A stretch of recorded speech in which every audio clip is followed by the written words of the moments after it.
yo creo que si se los explica un cardio es mucho mejor, ¿no? Entonces, vamos a ver con las urgencias cardiovasculares. Existen, son importantes, no son tan comunes, pero sí se pueden dar. O sea, son mucho más raras en los niños que en los adultos. Se va a presentar un niño inestable, puede ser un reto mucho para nosotros, porque si recuerdan los síntomas de las arritmias y de las cardiopatías, sobre todo en niños más grandes, son muy inespecíficas. Nos puede dar un niño con problemas de neumonía o con otras enfermedades, pueden dar síntomas muy parecidos. Un síncope puede ser de origen respiratorio, de origen neurológico y de origen cardíaco. Los niños sí tienen dolor precordial, pero no es tan común o no se da de manera tan común. Y uno de los errores o de los principales que cometemos, los errores tanto los médicos pediatras como médicos generales, es que asociamos cualquier dolor torácico externar al crecimiento. Entonces, tenemos que tener mucho cuidado con eso, o sea, realmente hacer una semiología adecuada al dolor. No es, sí, es que a mi hijo le duele el pecho, está creciendo, ¿no? O sea, hay que tener cuidado, un poquito de cuidado con ese tipo de diagnósticos. Igual es lo que les decía, la presentación clínica es variable, la etiología y la edad va a depender de la edad, es diferente para menores y mayores de 1 año.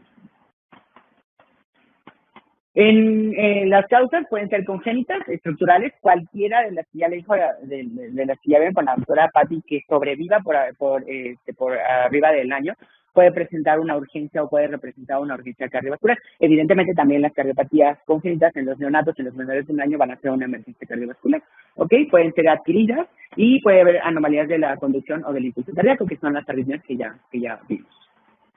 Vamos a clasificarlas. Las congénitas van a presentar, de acuerdo a su cortocircuito, pueden ir de izquierda a derecha, de derecha a izquierda, ya se los explicó también en las cardiopatías la doctora Patti, y pueden ser lesiones obstructivas, también derechas o izquierdas, o pueden tener combinaciones de cualquiera de las 4. Se van a presentar en cianógenas, y bueno, esto ya lo vieron un poquito más a detalle. Las formas de presentación clínica es muy importante. En menores de 1 año, la forma clásica o típica que se va a dar, o más típica, van a ser eventos de cianosis, arritmias y datos de insuficiencia cardíaca congestiva. Entonces, son más típicas.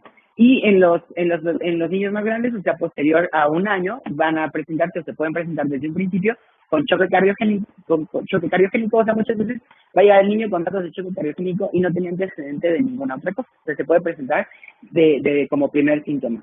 Y bueno, el síncope es uno de los síntomas más comunes, igual que el dolor torácico. Vamos a ver rápidamente la insuficiencia cardíaca congestiva. Es un estado fisiológico en que el corazón es incapaz de suplir las demandas metabólicas, o sea, ya el corazón ya no funciona de manera adecuada, está insuficiente. O sea, ya tuvo todos sus mecanismos compensatorios, aumentó frecuencia cardíaca, dilató, vasoconstriñó de acuerdo a lo que tuviera que necesitar para manejar las resistencias vasculares periféricas, y todo, a pesar de todo esto, no está compensando. Entonces vamos a decir que estamos en una insuficiencia cardíaca porque ya no es capaz de cumplir su trabajo, ya el corazón ya no es capaz de hacer su chamba, ¿ok? Es una causa importante de emergencias cardiovasculares. Se pueden dar lesiones por hiperflujo pulmonar y obstructivas, las arritmias y la miocardiopatía, ¿ok?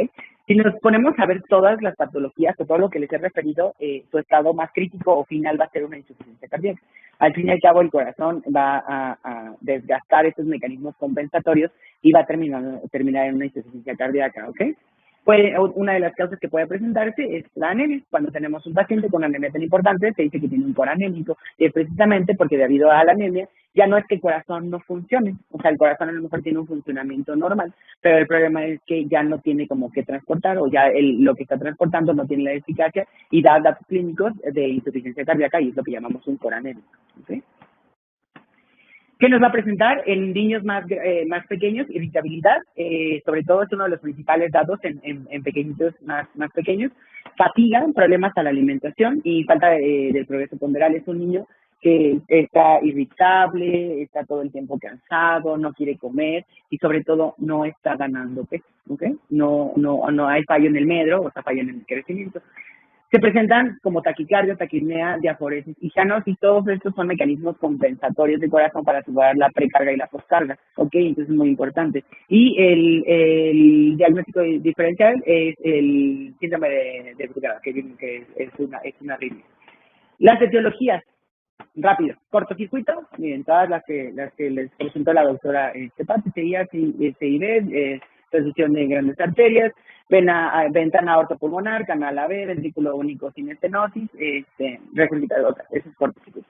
Regurgitaciones valvulares, regurgitación mitral y regurgitación aórtica. Más o menos entienden a qué me refiero con regurgitación mitral y aórtica. Es una disfuncionalidad de las válvulas mitral y aórtica. Eso quiere decir que la función de la válvula es dejar pasar, pero ya evitar que se regrese. Cuando una válvula está insuficiente, lo que va a hacer es que esta sangre va a pasar, pero va a tener cierto regreso y va a depender del grado de regurgitación, del grado de lesión que va a generar en el corazón. Obstrucción del tracto de entrada, triatatum, estenosis de venas pulmonares y estenosis mitral, ¿ok? Igual aquí, a diferencia de la regurgitación, la estenosis es una válvula que está rígida, que no funciona, entonces en lugar de que se regrese simplemente no va a pasar, entonces va a empezar a acumular la sangre y entonces ya no va a poder pasar, va a generar hipertrofia y hiperplasia. Y obstrucciones del tracto de salida, estenosis de la aórtica valvular y supravalvular. O sea, estenosis a la aorta, ya sea en la válvula, por arriba o por abajo de la válvula, ¿ok? Y coartación aórtica, es una de las presentaciones más severas. Ok, la etiología. En estos bebés puede presentarse en el corazón estructuralmente normal. Entonces, como vemos todos los anteriores, tenían alguna malformación en la estructura del corazón. En cambio, en estos son en corazón estructuralmente normal. O sea, les hacemos un eco y su corazón no tiene ninguna anormalidad aparentemente.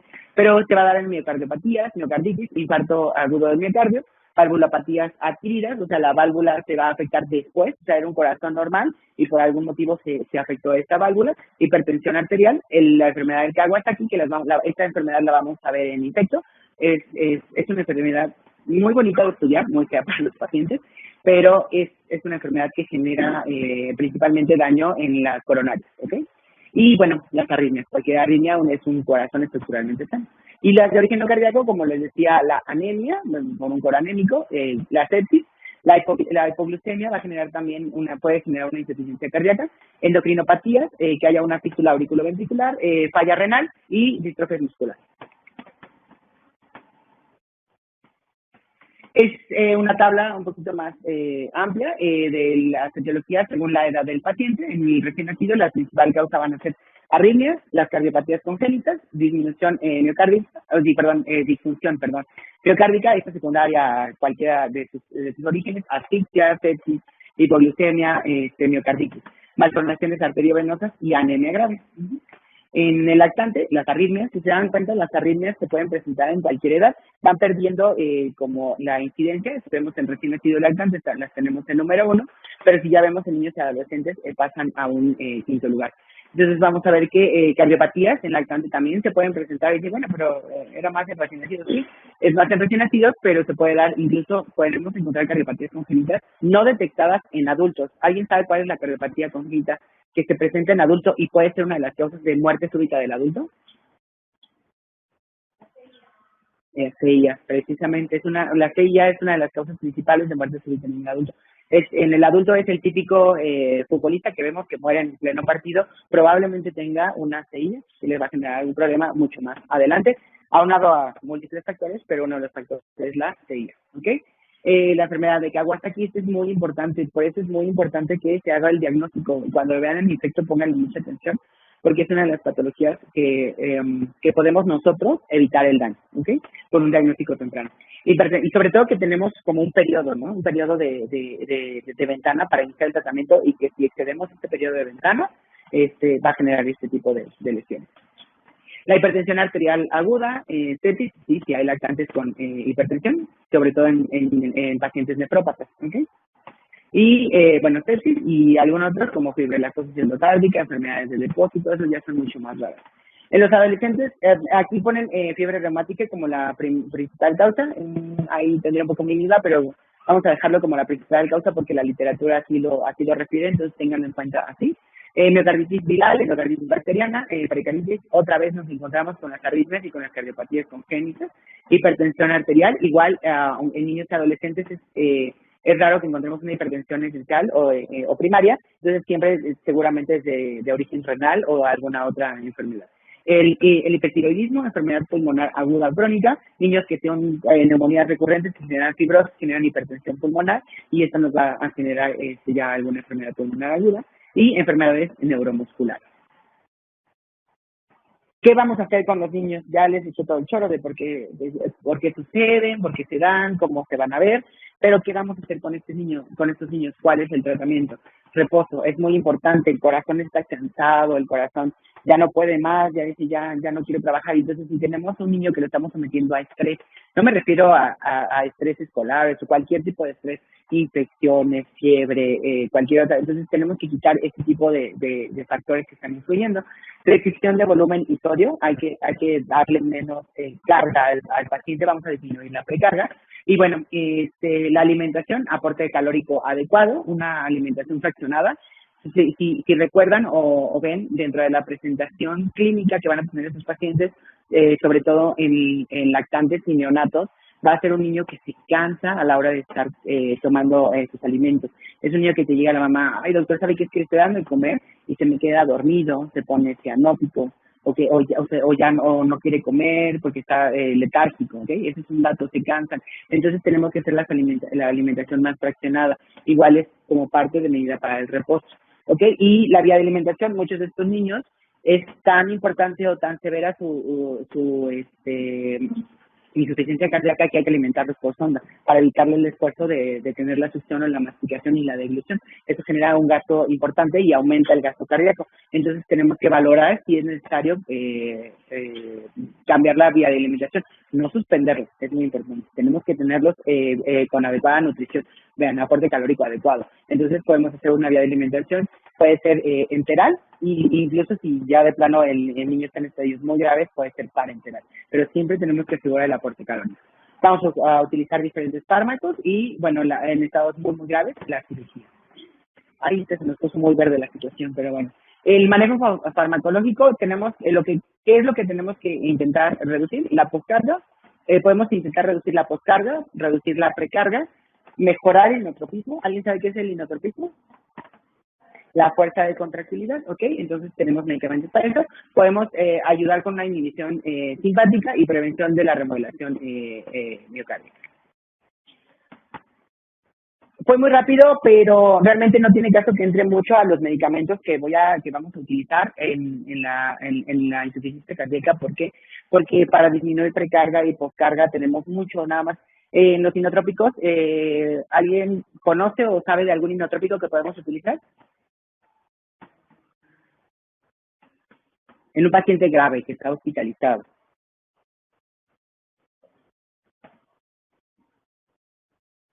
Existen dos principales que seguramente conocen. La noradrenalina nos va a ayudar como inotrópico, pero nos va a afectar la precarga y la poscarga casi al mismo tiempo.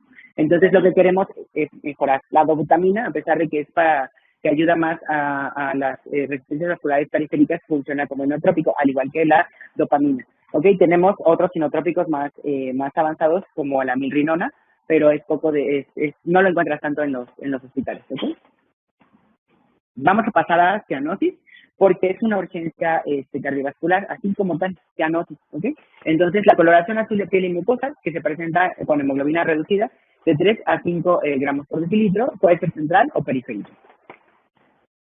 ¿Qué vamos a saber para ver de qué origen es nuestra cianosis? Porque la cianosis puede ser de origen respiratorio y puede ser de origen cardíaco. Entonces hay un test que se llama el test de hiperoxia. Entonces vamos a ver cuándo vamos a indicar este test, cuando la saturación esté por abajo del 95% en reposo, que sea una cianosis visible o cuando haya colapso circulatorio, ¿ok?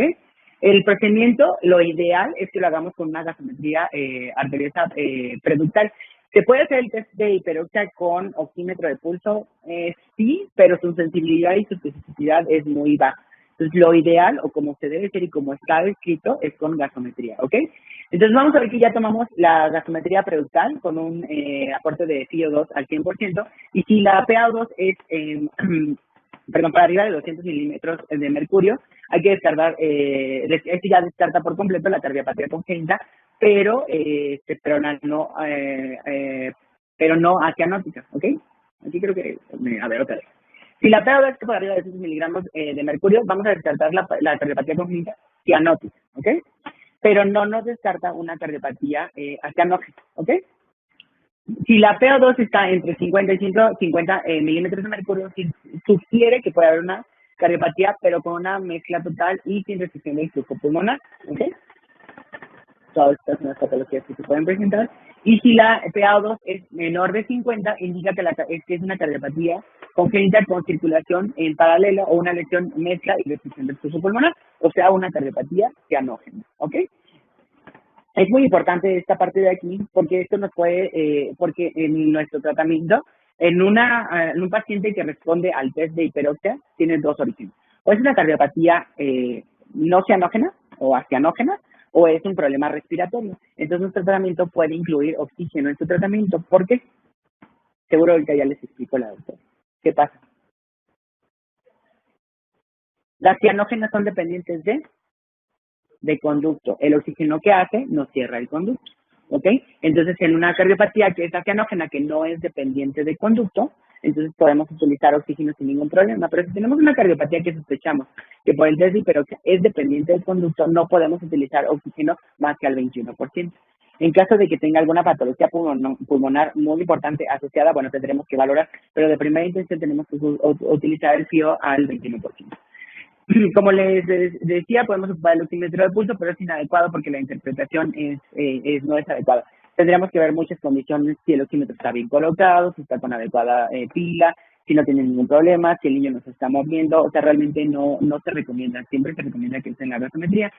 Y bueno, si los estudios son sugerentes de cardiopatía, hay que estudiar algún problema cardiovascular, incluyendo hacerle un ecocardiograma, ¿ok? Y las crisis hipoxémicas y hipóxicas son precipitadas por valsalma, el llanto y deshidratación y acidosis, ¿ok? Va a haber una disminución de las resistencias vasculares sistémicas y la obstrucción del tracto de salida del ventrículo derecho, ¿ok? Va a ser, por lo tanto, un shoot de derecha a izquierda. O sea, esto para que lo entiendan, es un niño que cuando llora, hace un berrinche, se esfuerza, se deshidrata o tiene datos de acidosis, va a generar cianosis, va a generar hipoxia, ¿ok? Va a ser el dato principal. El doctor, es que la verdad es que estaba mi niño y lo regañé y empezó a llorar, se puso azul y hasta llegó al síncope, ¿no? Entonces es una crisis de hipoxia. Entonces vamos a ver que el manejo que vamos a hacer es tranquilizar y consolar. Lo más importante es quitarle el evento que lo está precipitando, vean, ¿no? O sea, que un niño que podemos tranquilizar se puede quitar esta crisis. Posición genopectoral en cuclillas, y porque a esto ayuda a que se comprima el abdomen y va a disminuir la compresión torácica. Ok, podemos ocupar oxígeno, poner cargas y corregir la acidosis. Incluso podemos sedar al paciente para llegar a tranquilizarlo. Podemos ocupar fenilefrina para ayudar a que aumente la frecuencia cardíaca, y el uso de propanolol. Vamos con las lesiones obstructivas izquierdas. ¿Cuáles son estas? Estenosis aórtica crítica, coartación de la aorta y síndrome del corazón izquierdo hipoplásico. Rápidamente, se presentan típicamente después del cierre del ductus arterioso. Se va a dar o se puede presentar con shock cardiogénico. ¿Cómo lo vamos a manejar? Estabilización hemodinámica. Debemos utilizar prostaglandinas E1 de 0.05 a 0.2 microgramos por kilo por minuto. O sea, las lesiones obstructivas izquierdas, son ductodependientes. Lo que tenemos que hacer, o lo que estamos buscando, es que este ductus permanezca abierto. El ducto se cierra porque se dejan de producir o se corta la producción de prostaglandinas. Entonces, ¿qué vamos a hacer? Poner prostaglandinas. Tenemos aquí dos situaciones. Hay mucha controversia. Hay escuelas que refieren que las prostaglandinas sí sirven, otras que no sirven, que el conducto se va a cerrar así o no le pongas prostaglandinas. Pero es muy importante que siga descrita el uso de las prostaglandinas. ¿Ok? Entonces, si les preguntan en el examen cuál es el manejo, es el uso de prostaglandinas. Esta es la dosis de 0.05 a 0.2. Siempre vamos a iniciar con la dosis más baja y vamos a subir de acuerdo a la evolución del paciente. ¿Ok? ¿Cuál es otro dato importante? ¿Alguien sabe cuánto cuesta un frasco de prostaglandina? Aproximadamente 25,000 pesos. ¿ok? Y si es un recién nacido, pues con un frasco es a veces suficiente y de acuerdo a la evolución y del tratamiento que le demos a la causa. Pero muchas veces, pues, 25,000 pesos está duro, ¿no? ¿Qué vamos a ver? Manejar ¿qué nos va a ayudar o qué va a presentar? Apnea, disminución de las resistencias vasculares sistémicas, se puede dar hipertermia y flushing. ¿Alguien sabe qué es el flushing?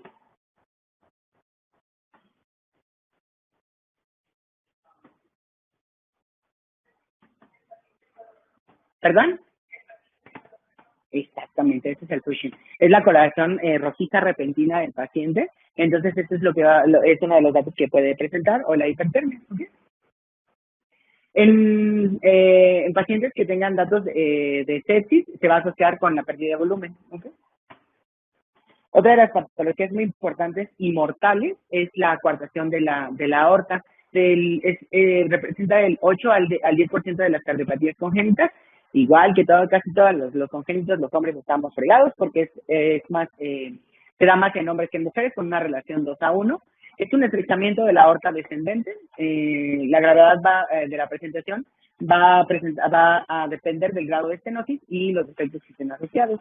¿Cuál va a ser la presentación? Taquipnea, dificultad para la alimentación, oliguria y shock cardiogénico. Aquí otro dato que yo les agregaría aquí, y que es muy importante, es que sientan los pulsos de su paciente. ¿Okay? Una coartación aórtica, uno de los datos importantes que tiene es que hay asimetría de los pulsos. ¿Okay? Porque acuérdense que en un lado, o sea, la circulación es normal y en la otra está detenida. Entonces va a haber una presentación en el lado izquierdo va a estar disminuido, en el derecho van a estar aumentados o normales. Entonces, había un maestro que me dio cardiopatías que me decía que el diagnóstico de la coartación de la aorta está al alcance de tus dedos. ¿Okay? Entonces, simplemente checamos pulsos periféricos, 4 extremidades. Si hay alguna alteración, hay que sospechar y descartar coartación aórtica. ¿Okay? ¿Qué vamos a presentar? Galope con o sin soplo, pulsos débiles ausentes, como les refería, sobre todo la asimetría, ¿no? Lo que va a presentar, en extremidades inferiores principalmente. Presión arterial también va a estar dispareja. Si contamos con un manómetro de tamaño de la edad del paciente, hay que tomarle la presión en las 4 extremidades y ver la diferencia. Si está por arriba del 10%, la diferencia entre extremidades inferiores izquierdas, hay que sospechar una coartación. Vamos a ver el electrocardiograma, va a estar con una desviación hacia la derecha, más importante, y bueno, en la radiografía vamos a ver confusión pulmonar y cardiomegalia. El diagnóstico se puede hacer a través de ecocardiografía, se puede realizar, se puede sospechar, pero lo ideal es que hagamos una anqueta, o sea que pongamos medio de contraste. Vean, esa es una tomografía simple, ¿no? Vean aquí cómo está el arco aórtico y de repente se vuelve más pequeño. ¿Sí alcanzan a ver? Muy claro, ¿no? Aquí estamos haciendo igual ya métodos contrastados y ya es una reconstrucción en tercera dimensión. Y vean cómo ya se ve específicamente cómo está el acortamiento, ¿no? La estenosis. El tratamiento es muy sencillo, aparentemente, pero bueno, el manejo es muy complicado y sobre todo el postoperatorio. El tratamiento simplemente es liberar esta estenosis, se pueden hacer dilataciones, o sea, la corrección se puede hacer por hemodinamia, por cateterismo, pero bueno, si no se puede o no se logra, se va a hacer por cirugía abierta. Síndrome de corazón izquierdo hipoplásico. Va a ser una hipoplasia del ventrículo izquierdo, va a haber hipoplasia de la aorta ascendente y del arco aórtico, o sea, todo el corazón izquierdo está hipoplásico. Está asociado con estenosis de la válvula mitral y aórtica. Se puede hacer el diagnóstico inútero, va a haber presencia de CIA más extensa, circulación sistémica sostenida por el ventrículo derecho a través del ducto. Y bueno, postnatal va a haber, se va a dar el cierre del ductus y va a haber un incremento de las resistencias vasculares sistémicas y esto va a producir un colapso circulatorio. El paciente se va a morir si no lo manejamos, obviamente. ¿Cuáles son los datos clínicos? Taquipnea, mala perfusión sistémica, descargia, el S1 va a ser único, SS aórtico y pulsos disminuidos. O sea, esto me refiero a los radios cardíacos, ¿ok? Entonces, va a ser único y pulsos disminuidos. Aquí van a estar todos los pulsos disminuidos. Va a ser más evidente en el lado izquierdo, pero van a estar todos los pulsos disminuidos.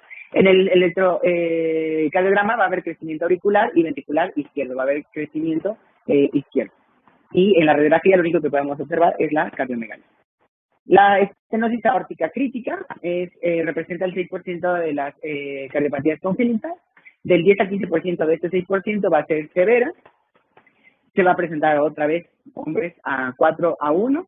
Va a tener asociación con una válvula aórtica bicúspide. La clínica va a ser datos de insuficiencia cardíaca congestiva.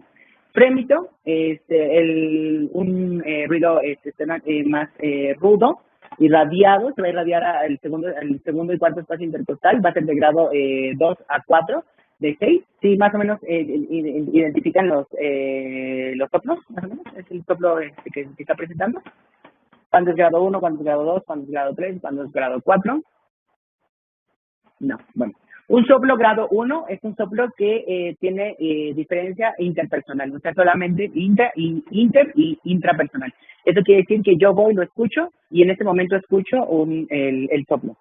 Viene mi compañero, él va, lo escucha, y no le escucha ningún soplo. No quiere decir que no tenga soplo, quiere decir que puede ser, entonces lo podemos dejar como un grado 1. ¿Ok? O yo mismo en diferentes periodos del día o de diferentes situaciones genero ahorita lo escuché, pero 20 minutos después ya no lo escuché. No quiere decir que no esté presente el soplo, simplemente que puede estar que es un grado 1. Un grado 2 es muy leve, es tenue, pero lo podemos escuchar. Yo voy, lo escucho, tú lo escuchas y todos los momentos lo vamos a escuchar. Un grado 3 es que ya presenta un soplo más audible, más claro, más significativo, y ya es cualquiera que vaya y lo escuche también lo va a escuchar. Un grado 4 es que ya presenta frémito, y el 5 y el 6 ya vamos a ver que incluso se puede ver ya con total, y incluso va a ser visible, ¿ok? Ya el movimiento cardíaco. El clic de eyección es como un segundo ruido como más fuerte, va a haber un segundo ruido reforzado, como si hiciera así, ¿no? Es por eso vemos, porque la válvula aórtica se está forzando más a abrir, entonces se oye como si destapara, o sea, bueno, no se oye así, pero es más o menos, imagínate como si destapara una botella, y es un ruido como más metálico, más fuerte, más reforzado. Eso es a lo que se refiere con clic de eyección. Y bueno, anomalías congénitas de las arterias coronarias van a ser es un origen anómalo de las arterias coronarias, principalmente izquierdas.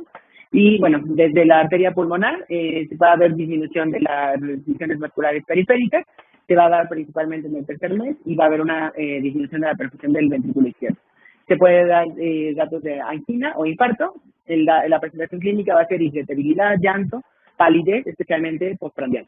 Se puede presentar cardiomegalia y va a haber signos de isquemia e infarto en el electrocardiograma. ¿Okay? Puede darse desde el óseo coronario derecho, y la presentación va a ser más tardía, y bueno, si cursó con alteraciones del ciclo entre la aorta y la arteria pulmonar, va a presentar síncope, y va a haber muerte súbita del ejercicio, ¿no? Igual va a ser un niño que está corriendo y de repente presenta muerte súbita. Y el síncope, como vimos en muchos de nuestros casos, la mayoría, uno de los principales síntomas o signos que presenta nuestro paciente es el síncope. Se va a dar de 10 a 50% de los adolescentes puede presentar al menos un episodio sin tener alguna repercusión más adelante. La etiología puede ser, como les referí, vascular, neurológica o quizás neuromediado, ortoestática. ¿Esto qué quiere decir? Que cuando se paran, generan síncope, o sea, van para atrás, no te paran. Eso es por cambios de presiones, y tiene que ver más con el sistema vestibular que con algún otro sistema. Hipoxia y de origen cardíaco. De origen cardíaco vamos a ver que puede ser secundario a arritmias, obstrucción del tracto de salida o una disfunción miocárdica. Pueden presentar muerte súbita de origen cardíaco, incluyen todas las causas relacionadas con la disfunción cardiovascular, y va a ser un tercio de todas las muertes súbitas. Puede estar precedida de un episodio de síncope, o sea, la muerte súbita puede estar precedida por o sea, el niño en alguna etapa de su vida presentó síncope o eventos de síncope, y posterior a esto, al no investigarlo o a no seguir este dato clínico, puede presentar muerte súbita. Etiología: miocarditis, miocardiopatía hipertrófica, cardiopatías congénitas, síndrome de Marfan y enfermedades coronarias. ¿Cuáles son las cardiopatías congénitas operadas con mayor riesgo de muerte súbita? Ya vieron las cardiopatías, ya se las explicaron, la mayoría de ellas tienen resolución quirúrgica, pero ¿cuáles son las que corren mayor riesgo de que presenten muerte súbita en el transcurso de la vida del bebé? La tetralogía de Fallot es la de mayor incidencia, transfusión de grandes arterias, coartación aórtica, conexión normal de Ay, ahorita les digo, se me fue la estenosis aórtica, que hayan sido sometidos a contar, y las de menor riesgo es la CIB. Ay, ahorita les digo, me fue, perdón, ¿eh? Síncope. ¿Cuándo nos vamos a preocupar porque el paciente presente un síncope? Cuando tengamos antecedentes de enfermedades cardiovasculares, ya sea personales o familiares, ¿ok? Historia familiar de muerte súbita en un menor de 30 años o sordera, ¿ok? Episodios recurrentes, o sea que el síncope bueno, ya se presentó una vez, se ha presentado 2 veces, 3 veces. O sea, un síndrome, un síncope ortostático realmente no se va a presentar con frecuencia, entonces hay que tener cuidado. Si se presenta el síncope durante el ejercicio, si hay pérdida de la conciencia prolongada, si recordamos el síncope es pérdida de la conciencia con recuperación, pero si esta pérdida de la conciencia es más prolongada, hay que tenerle cuidado y hay que vigilarlo. Si se asocia a dolor torácico y palpitaciones, ¿por qué? Recordamos qué patología nos da dolor torácico y palpitaciones, las arritmias cardíacas, ¿ok? Entonces hay que investigar arritmias cardíacas. Uso de fármacos que puedan alterar la conducción cardíaca. No olvidemos el síndrome de Cute largo, ya no se los voy a repetir, ya se los presenté.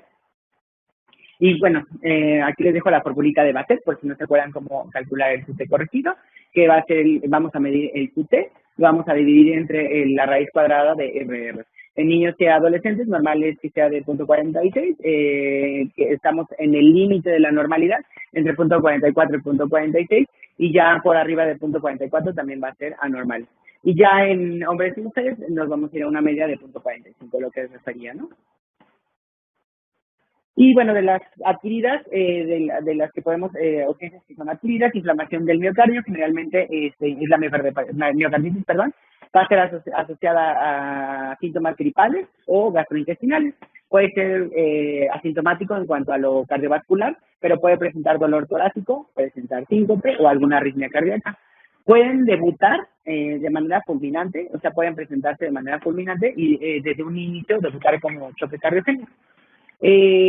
Normalmente pues es fatal, o sea, tiene una incidencia fatal, sobre todo si no se da un tratamiento adecuado o no se detecta a tiempo. Y la cardiopatía más común es la miocardiopatía dilatada en niños. Y en el electrocardiograma vamos a ver elevación difusa del FT y van a presentar arritmias en casi cualquiera de sus modalidades. Y el manejo va a depender del compromiso hemodinámico que tengamos. Pericarditis es usualmente de curso benigno, generalmente no lleva a mortalidad, es muy baja su incidencia de mortalidad. La etiología puede ser infecciosa, metabólica, endocrina, de enfermedades de tracto cardiovascular, traumatismos, iatrogénicas, cuando estemos haciendo algún procedimiento, la colocación de algún catéter o alguna punción, podemos perforar el pericardio y eso ya inflamarlo y lesionarlo. Y por oncohematológica, algún origen cancerígeno, ¿ok? Puede presentarse por dolor abdominal, fiebre, tonos cardíacos disminuidos y frote pericárdico. Esto es muy importante. Los tonos cardíacos disminuidos, ¿ok? Eso es uno de los datos clínicos que les pueden tomar. Y el frote pericárdico se va a oír, o sea, entre los ruidos cardíacos se va a oír como si, aparte del ruido cardíaco que vimos, estuviera como algo como rozándose, como cuando escuchamos dos papeles rozándose, y eso es lo que vamos a alcanzar a escuchar, ¿ok? Y bueno, en el electrocardiograma va a haber alteración difusa en específica de la repolarización. Y bueno, ¿qué es lo que vamos o que podemos utilizar? AINES, corticosteroides y colchicina. Realmente no requiere, o sea, va a tener una solución, o sea, una resolución benigna, se va a quitar, no requiere mayor tratamiento que las que ya les referí. A diferencia del taponamiento cardíaco, que va a ser un aumento de la presión intrapericárdica, va a haber disminución del llenado diastólico, perdón, y va a haber en el electrocardiograma una alternancia eléctrica. Esto quiere decir que pueden presentar extrasístoles o arritmias cardíacas. Se va a dar la triada de Beck, eso es muy importante, estas sí se las pueden preguntar, que va a ser hipotensión, tonos cardíacos disminuidos e hipertensión venosa, ¿ok? Y bueno, ¿cuál va a ser el tratamiento? La pericardiocentesis de urgencia. Por favor, esto solamente se debe practicar por personal experto, porque las consecuencias pueden ser mucho peores. Y ahora ya se hace la pericardiocentesis dirigida por ultrasonido. Es lo mejor que se puede hacer porque disminuye las lesiones. La miocardiopatía dilatada es la miocardiopatía más frecuente. Va a ser una dilatación del ventrículo izquierdo asociada a disminución de la contractilidad. O sea, el ventrículo va a estar aumentado de tamaño y además su contractilidad por este aumento va a estar disminuida. Va a estar asociada principalmente a atopías virales y a intoxicaciones, o sea, medicamentos o alguna sustancia que pueda intoxicar al paciente. Nos va a generar insuficiencia cardíaca congestiva y, bueno, en el electrocardiograma vamos a ver taquicardia sinusal, un QRS de bajo voltaje, o sea, un QRS pequeño, no corto, sino pequeño. Y, bueno, las ondas T van a estar invertidas, va a estar así. ¿Okay? Vean esta cardiomegalia táctica. Yo creo que aquí no necesitamos ni siquiera índice cardiotorácico, ¿verdad? Para ver que es una cardiomegalia. Esto es secundario a una miocardiopatía dilatada, ¿ok? Miocardiopatía hipertrófica es más rara que la dilatada, es una hipertrofia ventricular que genera aumento de la contractilidad. Va a generar una desorganización en la fibra miocárdica, va a ser autosómica dominante y, bueno, va a haber obstrucción en el tracto de salida del ventrículo izquierdo. Se van a dar arritmias ventriculares, veamos, tenemos las fibras miocárdicas desorganizadas, por lo tanto nos va a generar arritmias ventriculares, puede generar síncope y muerte súbita.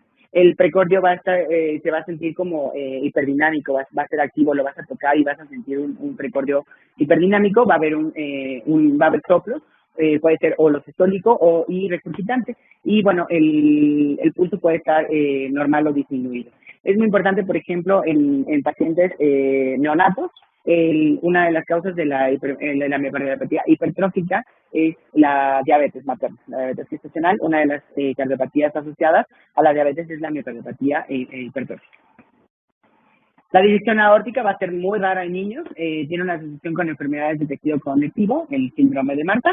Va a ser una posdilatación de una coartación aórtica, una de las causas es que sea posdilatación de la coartación de la aórtica, complicación de un bypass, que también haya una aorta bicúspide con dilatación de la aorta ascendente, y va a ser, su inicio va a ser súbito con dolor torácico y choque. Y, bueno, los signos de insuficiencia cardíaca congestiva se van a dar por la resucitación aórtica. ¿Qué otras presentaciones puede tener esta patología? Taponamiento cardíaco, dolor abdominal, oliguria y isquemia de las extremidades. En el electrocardiograma hay que descartar signos de infarto. Se puede presentar en 20% de los casos sin compromiso del óseo coronario. Y, bueno, en el ecocardiograma vamos a ver que lo debemos hacer transesofágico, es lo ideal, vamos a ver de manera más adecuada la lesión. Y, bueno, al igual que en la coartación de la aorta, el diagnóstico, el gol estándar debería ser una angioplastia. Y, bueno, el manejo, vamos a manejar el volumen, vamos a manejar la presión arterial, el manejo del dolor y, obviamente, bueno, va a requerir cirugía. Pues súper rápido, es cardio, trato de darles como que lo más